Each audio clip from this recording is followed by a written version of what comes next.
Well, it's difficult, but also a lot of fun. So, Mr. President, board members, really happy to be here. Only a couple of days away from the big grand opening celebration. Of course, we're hoping to see all of you out at Clackamas Town Center and downtown for the opening events, which you already know about. After the speeches and the official opening, the first train will then leave Portland State and come into Pioneer Square, where we're really focusing our downtown events. They'll be greeted by a marching band and our typical confetti cannons. But we have a full day of events downtown and along I-205. As Fred mentioned, the sponsorship has been very successful for this opening event. And first of all, you all have one of these at your desk, and the major sponsors are listed on the back. And so we're very happy about having a lot of major sponsors. In addition to these sponsors, totally we have 37 different sponsors that are helping with the day of activities and events. So sponsorship has been terrific. This piece was actually printed as part of our sponsorship with community newspapers, the Tribune and the community newspapers. So they printed this as part of their sponsorship. And then you also have this piece from community newspapers that will be out. They have a circulation with the Tribune and community newspapers, Gresham Outlook, their total holdings of 350,000. So this is going to be out there today and tomorrow as an insert in all of those papers.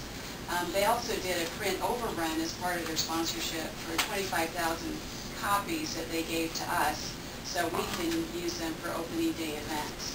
So the highlight of this, of course, is on page 65, where there's a guy that you'll recognize, a terrific article on George Passador and his leadership in light rail and of TriMet. So we're really happy to see that. And then I'd ask you to turn to pages 6 and 7 in this, where the day's activities are listed.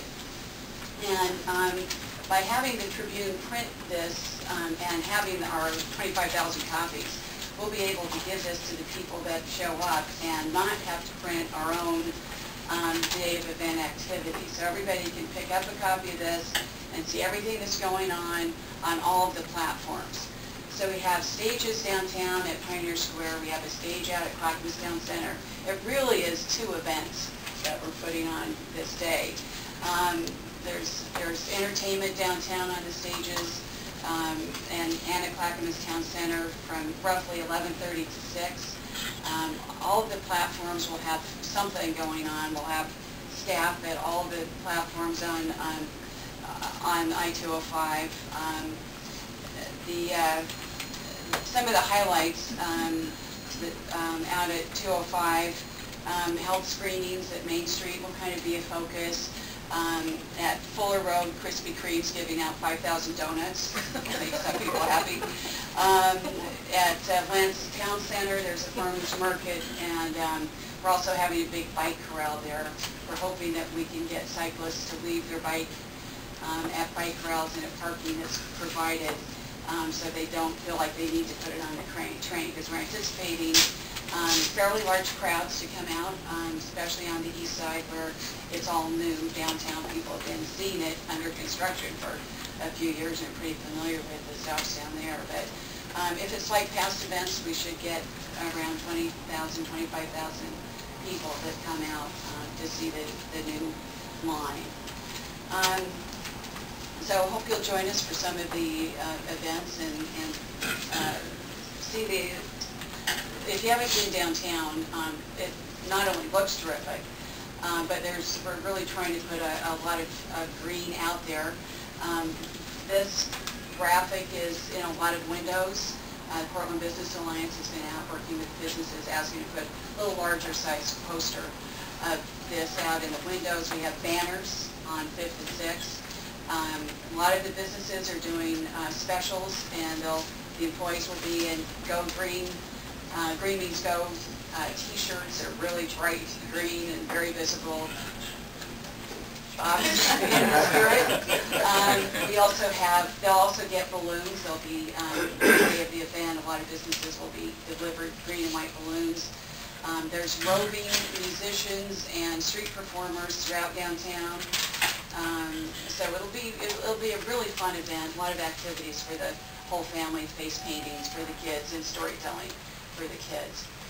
One thing I want to just touch on is cost. How do we do a big event like this in a recession, especially with the mixed message of all of the excitement on the 12th of opening the Green Line, and then really our disappointment of having to cut service the very next day because of our budget. But because we've been successful in the partnerships, the sponsorships and in-kind offset most of the cost of the event. So we've been able to take our 9% reduction in the budget in the marketing department, and because of the sponsorship, still be able to pull off a major day of activities that I think will be really fun for people to come out and see the new Green Line. Carol, why don't you point out over there? Oh, and this is the original art that has been very successful for us. It's a local artist who's a real up-and-comer. She does kind of whimsical figurines in this polymer clay, and she'll be down at the square showing off some of this. But we wanted to do a poster with the train, and when we talked to our ad agency, they said, why not do something a little bit different? And they showed us these figurines that were kind of fairy-like. And, we showed it to Fred. We were a little skeptical about, how she could pull off kind of the heavy metal of the train in this medium. But we're very pleased with it. And you've probably seen it out there on trains and buses and the banners downtown. And it's got a lot of really good response. What's her name? The artist. Army? What's her name? Dittmer is her last name. Meredith. Meredith. Yeah. Yeah, thanks. George knows. Yeah. Oh, yeah. Oh, it's on there. She got, Don't get me wrong. this is a lot more exposure than she's ever had, and we understand she's just thrilled with being able to see her art on so many places. So. That's great. Maybe as we close off the comments about the Green Line, it was kind of fun yesterday to do an event with Don Clark. For those of you who remember, Don Clark had been a long-time chair of the Multnomah County Commission.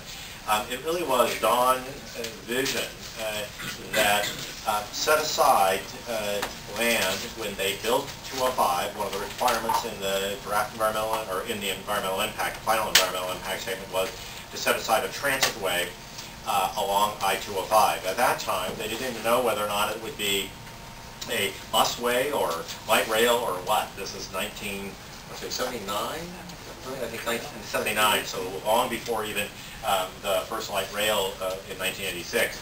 But because of that right-of-way being set aside, that is what we were making use of, the Green Line on I-205.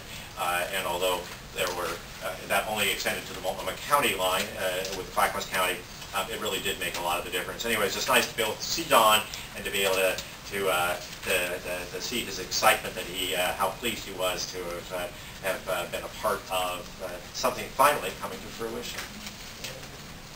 And Bob, I did mention earlier that after Saturday you will not have any excuse to be late because you can take that break.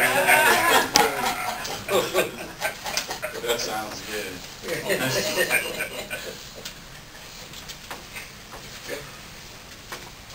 Great job.